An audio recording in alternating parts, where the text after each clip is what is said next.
This is your news source evening bulletin for today, Wednesday, the 3rd day of April in the year 2024. I'm Gordon Mosley reporting, and here's what we're tracking tonight. With retired Chief Justice Carl Singh at its helm, the Constitutional Reform Commission was activated today with the swearing in of its members.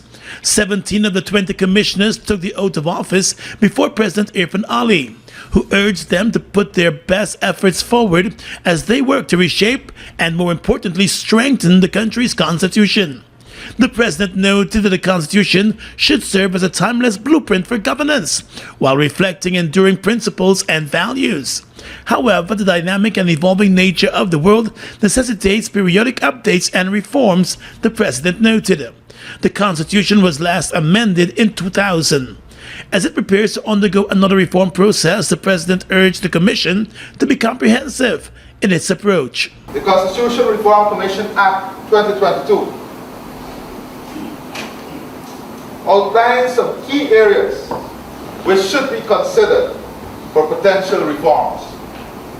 These encompass fundamental rights of citizens, indigenous peoples' rights, rights of children, the eradication of discrimination, enhancement of race relations, promotion of ethnic security and equal opportunity, safeguarding minority rights, electoral reforms, economic, political, and cultural rights, fiduciary responsibility, bolstering integrity in public office, as well as the functioning of the National Assembly and local government.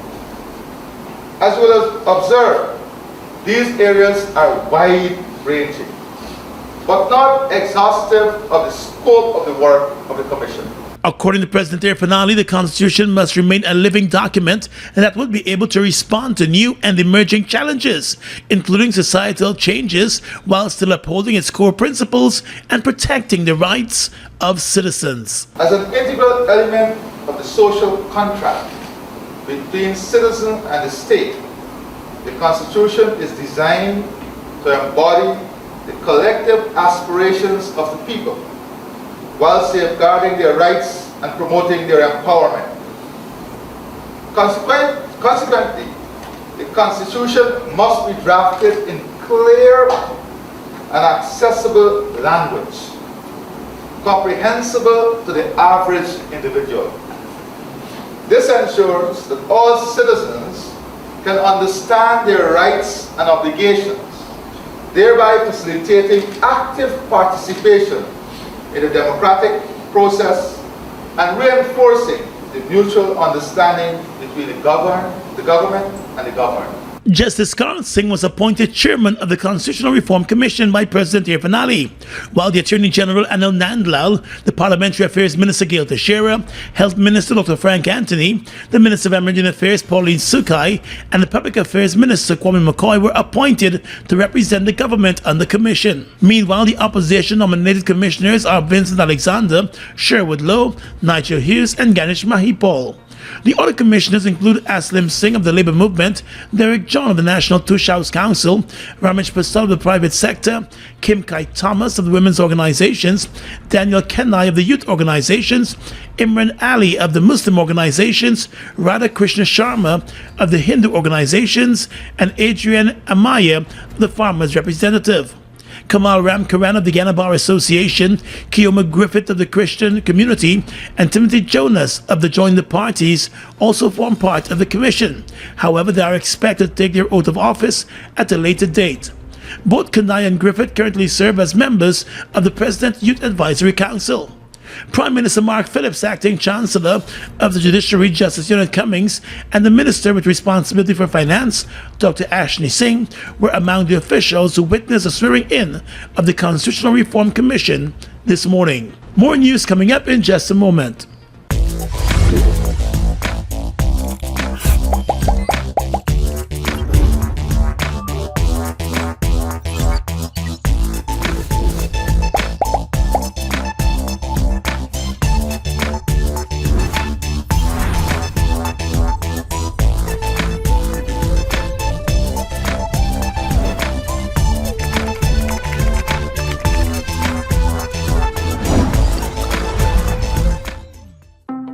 It's one of your biggest goals, getting your own home, where memories are made, where happiness lives. You may feel that home ownership or renovation is beyond your reach, but we at Republic want you to know that there's always a way.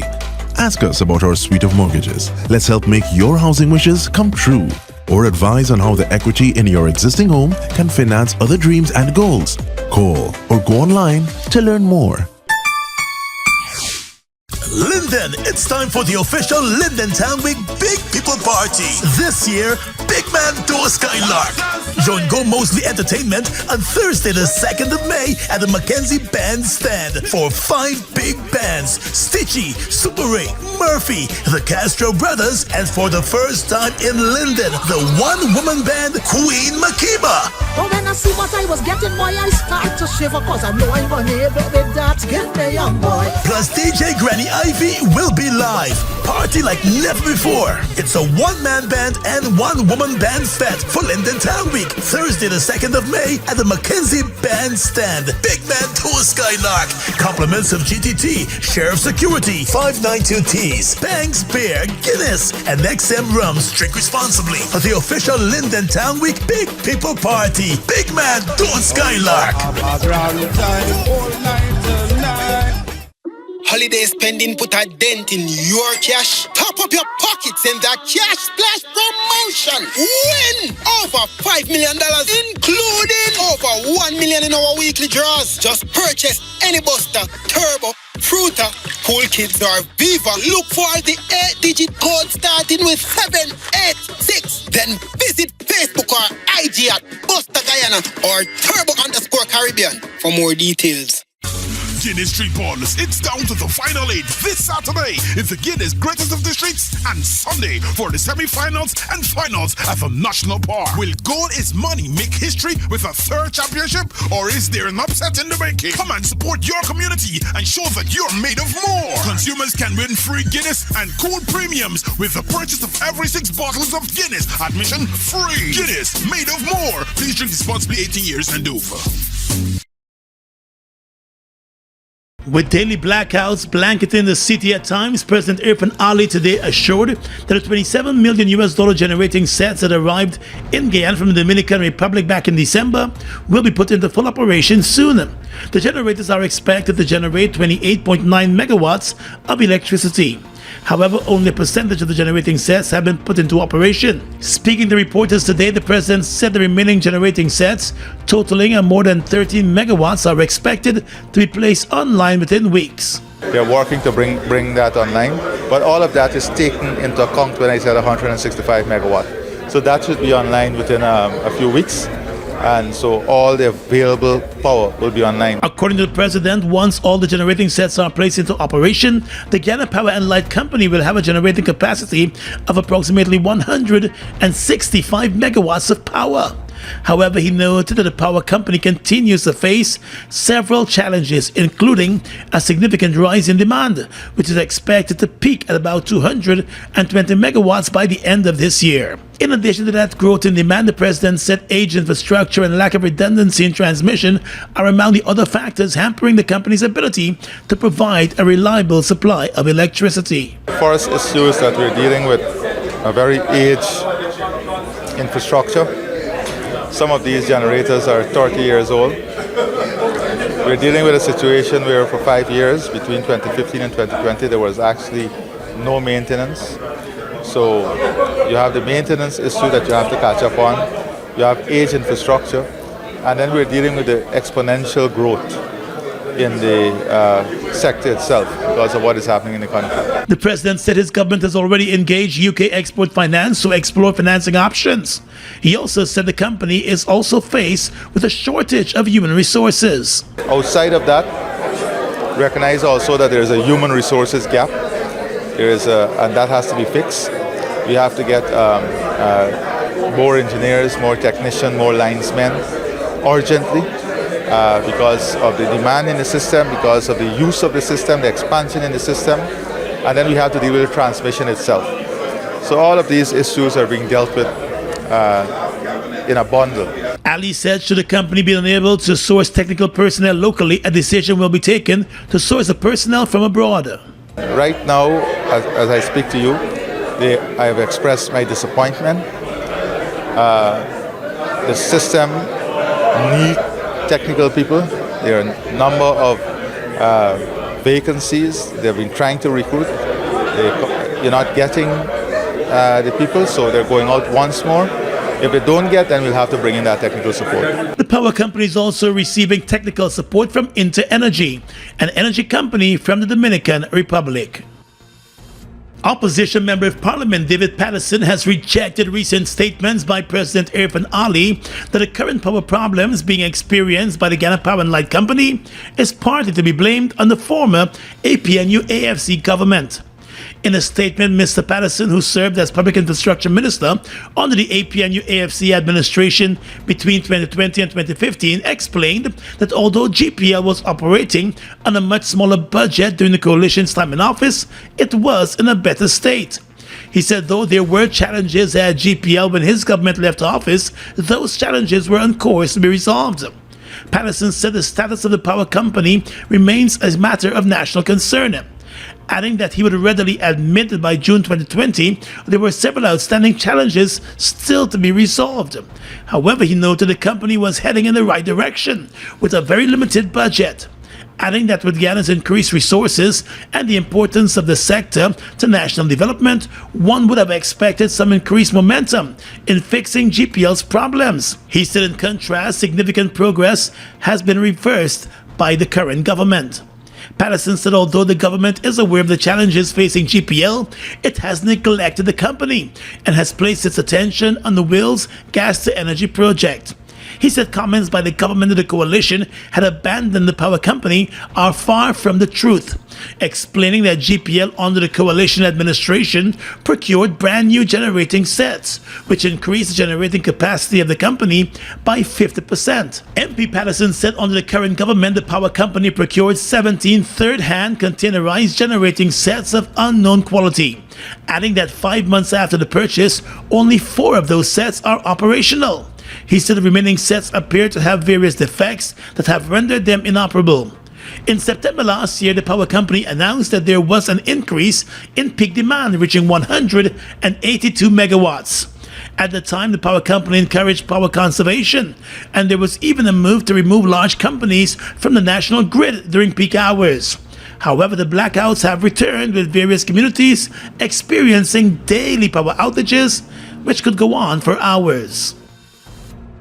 Linden, it's time for the official Linden Town Week Big People Party. This year, Big Man to a Skylark. Join Go Mosley Entertainment on Thursday the 2nd of May at the Mackenzie Bandstand for 5 big bands: Stitchy, Super Ray, Murphy, the Castro Brothers, and for the first time in Linden, the one-woman band Queen Makiba. But when I see what I was getting, boy, I start to shiver, cause I know I'm unable with that. Get me, young boy. Plus DJ Granny Ivy will be live. Party like never before. It's a one-man band and one-woman band fete for Linden Town Week. Thursday the 2nd of May at the Mackenzie Bandstand. Big Man to a Skylark. Compliments of GTT, Sheriff Security, 592 Tees, Banks Beer, Guinness, and XM Rums. Drink responsibly for the official Linden Town Week Big People Party. Big Man to a Skylark. Guinness Street Ballers, it's down to the final 8 this Saturday in the Guinness Greatest of the Streets, and Sunday for the semi-finals and finals at the National Park. Will Gold is Money make history with a 3rd championship, or is there an upset in the making? Come and support your community and show that you're made of more. Consumers can win free Guinness and Gold premiums with the purchase of every 6 bottles of Guinness. Admission free. Guinness, made of more. Please drink responsibly, 18 years and over. Mobil 1 is more than oil. It's many oils. It transforms at the molecular level. When cold, it's thicker than honey. When hot, it's thinner than water. Mobil 1 adapts and readapts to last longer. 16,000 kilometers between oil changes. That's your engine evolved. Sol Guyana is the authorized distributor of Mobil Lubricants.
Look at the breathtaking beauty of the Essequibo, from its pristine rivers to its abundant resources. It's a treasure that belongs to Guyana, and we ask Venezuela to respect the rule of international law.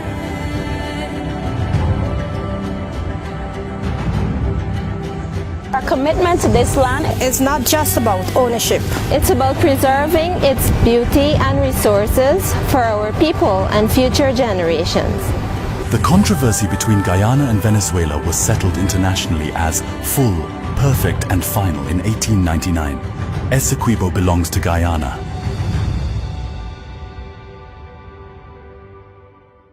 In the world of business right now, United Airlines has started its scheduled service between Houston, Texas and Georgetown. With the airline serving more than 150 destinations worldwide, it intends to push the ease of connectivity through the Houston hub for the Guyana market. At a reception last evening to celebrate the start of the airline service to Guyana, United's Senior Vice President of Network Planning, Patrick Quill, said United Airlines is here for the long haul and will offer the best connections to travelers from Guyana. It's more than just buying an airplane, it's more than figuring out where to fly, it's a partnership. And this route is because of partnership. It's partnership with our energy partner ExxonMobil and their support. It's partnership with the government here and their support, and it's partnership with the 100,000 women and men of United Airlines. We have fantastic pilots and flight attendants, some of whom are here tonight. And so we work together to make this happen and connect Houston, the energy capital of the world, with Guyana, the fastest growing economy in the world. And I think that's a recipe for success, and we're really excited about that. It's more, though, than just energy. If you look at this country, you look at the natural resources and the beauty of it. And I'm excited tomorrow to go off and see the waterfalls and see some of the virgin rainforest. And I would encourage everyone here to go do that and tap into the ecotourism as well, because I think this country has so much to offer in bringing friends and family and tourists here to explore the beauty of it. But the beauty of this flight really is the connectivity, and it allows us to connect, as I was saying, the energy capital of the world with the fastest growing economy in the world. But on top of that, we serve 192 different cities around the globe in Houston. And so you can connect very easily to Toronto. I've in my less than 24 hours, I've learned it's very important to get to Toronto. So you can easily connect to Toronto, you can connect to Sydney, Australia, London, Heathrow, Tokyo, or wherever you want to go. U.S. Ambassador to Guyana, Territorial, highlighted the business links between Guyana and the U.S. and the role United Airlines will play in that. She said she believes the new flight will expose more of the U.S. to Guyanese travelers. But I think this flight is going to open up so much more of the United States to Guyanese traveling to the United States. From Houston, you can go just about anywhere, as Patrick said. Minister of Public Works Juan Edgil and Minister within the Ministry of Public Works Deodat Indar both noted the work that was done behind the scenes to start up the new service for United. They said the Houston-Georgetown connection will become a key one. Connecting with Houston is important for Guyana in terms of its economic advancement, particularly in the oil and gas sector. But we don't only see our partnership and engagement with United Airlines only for the oil and gas sector. We are bragging, boasting, and promoting a major tourism possibility, and that is our eco-tourism. We have been celebrated in various parts of the world, magazines, receive the necessary honors and recognition of what is happening here. We are seeking to twin our tourism experience of countries of the Caribbean that provide sun and sand and sea with Guyana's eco-tourism possibilities. United Airlines is the third U.S.-based airline to join the Guyana market in recent years. American Airlines and JetBlue currently serve the local market. United will operate 4 weekly flights between Georgetown and Houston. Let's tell you now that as the ongoing controversy continues over the refusal by the leader of the new movement, Dr. Asha Kissoon, to relinquish her parliamentary seat in keeping with that joinder agreement, the issue of who heads the list of her party, the new movement, has taken another twist. The chairman of the Elections Commission, retired Justice Claudette Singh, has been forced to withdraw a letter originally dispatched to ex-TNM executive Gerald Ford, after it was found that the Elections Commission has no record of TNM submitting documents regarding the change in leadership of the list. Ford is on record as the leader of the new movement list and has since called for Dr. Asha Kissoon to be recalled from Parliament. In the March 18, 2024 letter, which has since been withdrawn, the GCOM chairman told Ford that in November of 2020, the commission was informed that he was no longer an executive member of TNM and was replaced as a representative of the list by Kenrick Morgan.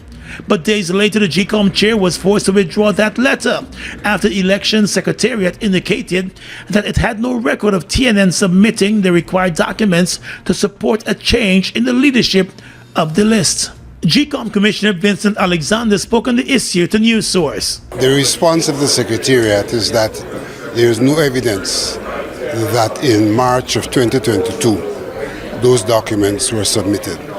As a consequence of that response, a earlier dispatch by the chairperson was withdrawn because there's no basis on which GCOM can say that that process was undertaken in 2022. And News Source understands that in dispatching the letter to Ford, who had called for an investigation into the matter to be launched, the GCOM chair had relied heavily on documents provided by TNM's embattled leader, Dr. Asha Kissoon, who is fighting to hold on to that joint seat in Parliament.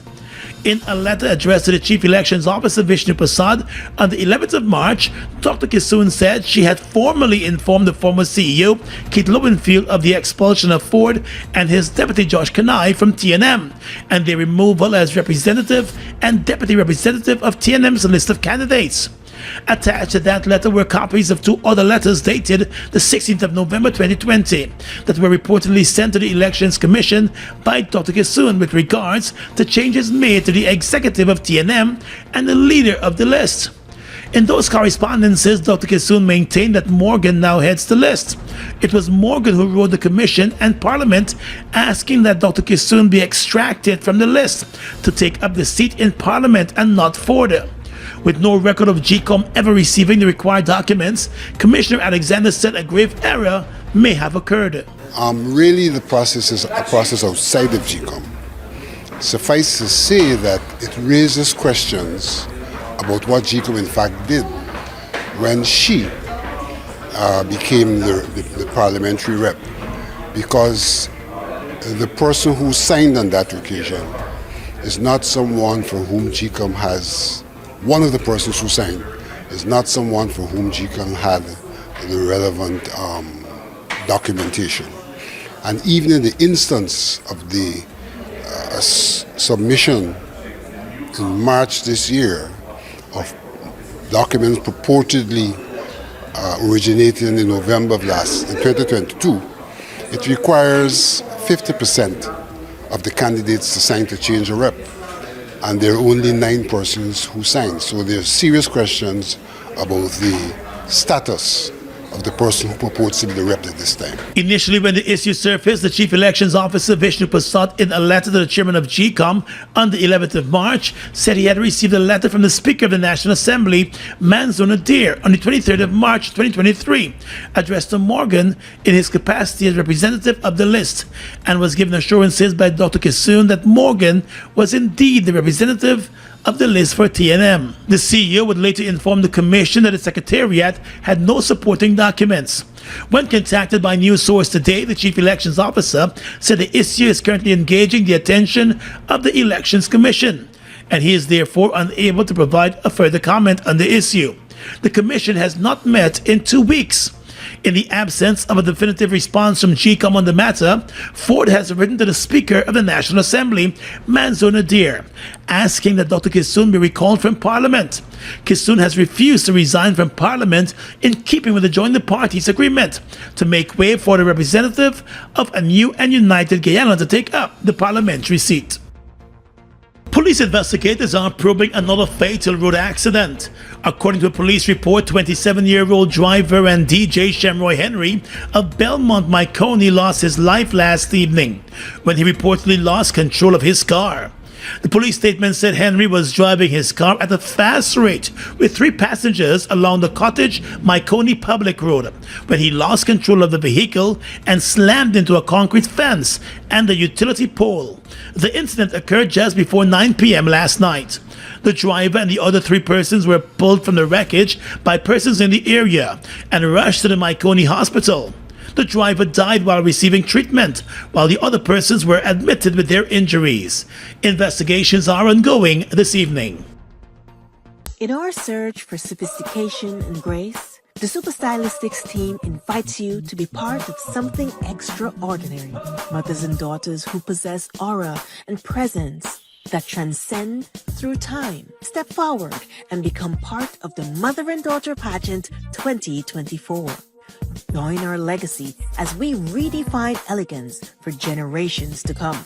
The search for the epitome of timeless love begins now. Call 226-2825 or 626-0460 to secure your spot in the Mother and Daughter Pageant 2024. Guyana's economy is rapidly transforming, and we're all part of it. Oil is at the forefront of this development by providing reliable and efficient energy and supporting community development from the very core. 100% of Oil's profit goes back to building schools, roads, and other important infrastructure that connects our cities and towns, providing fuel to domestic, marine, industrial, and aerial transportation. Oil has now repositioned itself as a market leader in the petroleum industry, building a better future for all of us. It's one of your biggest goals, getting your own home, where memories are made, where happiness lives. You may feel that home ownership or renovation is beyond your reach, but we at Republic want you to know that there's always a way. Ask us about our suite of mortgages. Let's help make your housing wishes come true. Or advise on how the equity in your existing home can finance other dreams and goals. Call or go online to learn more. Holiday spending put a dent in your cash. Top up your pockets in the Cash Splash promotion. Win over $5 million, including over $1 million in our weekly draws. Just purchase any Buster, Turbo, Fruita, Cool Kids, or Viva. Look for the 8-digit code starting with 786. Then visit Facebook or IG at Buster Guyana or Turbo_Caribbean for more details. With your regional and international news tonight, I'm Svetlana Marshall. In the region, LIAT 2020 is moving closer to its official launch, with demonstrative flights scheduled for this week to obtain Air Operations Certificates AOC. Ambassador David Joseph, the interim chairman of LIAT 2020, told media in Antigua that the airline will take to the skies twice this week in conjunction with the Eastern Caribbean Civil Aviation Authority, ECCAA, the regulatory body responsible for issuing the certificates. The demo flights will see one aircraft flying to St. Kitts on Thursday and another to St. Lucia on Friday. Officials from ECCAA, along with LIAT 2020 staff, will be on board the ATR aircraft acquired by the airline from the defunct LIAT 1974. The purchase was facilitated through the Caribbean Development Bank at a cost of $4.1 million each. LIAT 1974 ceased operations on January 24, 2024, under the supervision of court-appointed administrator Cleveland Seafort. Despite being a leading carrier in the sub-region, the airline faced persistent financial challenges, leading to its demise and creating a significant gap in the market. The government of Antigua and Barbuda has since been actively involved in revitalizing the airline, which includes a partnership with Nigerian carrier Air Peace. The Kremlin said on Tuesday that a visit by Venezuelan President Nicolas Maduro to Russia was being prepared, a sign of continued close ties between the two major oil-producing nations, which are both at odds with the United States.